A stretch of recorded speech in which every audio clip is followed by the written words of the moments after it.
kind of our mechanisms of how we're going to do that is we're going to go through a little bit of an exercise here about what is a good vision and what are the pieces of a good vision, and talk about how we craft that, and you guys are going to get an opportunity to actually do that.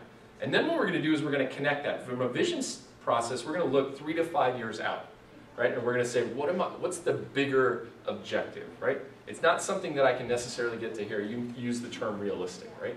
So 3 to 5 years out, a lot can happen in 3 to 5 years, right? A lot can happen in 3 to 5 years. But if you don't put it out there, and one of the things that's key about vision is you don't necessarily know how it's going to happen, but that's what you're driving for, right? And so it's not necessarily with knowing all the answers of how. So we're going to spend some time going through that. We're going to craft a vision, and then what we're going to do is we're going to step near term into 2012. And we're going to say, okay, if that's where we want to be 3 to 5 years out, what's the tangible goals that we're driving for 2012, right? And one of the things that we're going to do with the vision, we're going to try to get something measurable. We're going to get to an attribute about that vision that's measurable.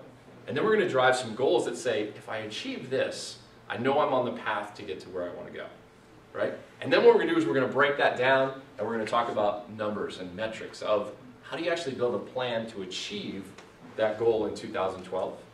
And then we're going to drive that even further to say, what are the strategies and pieces of how we're going to do that.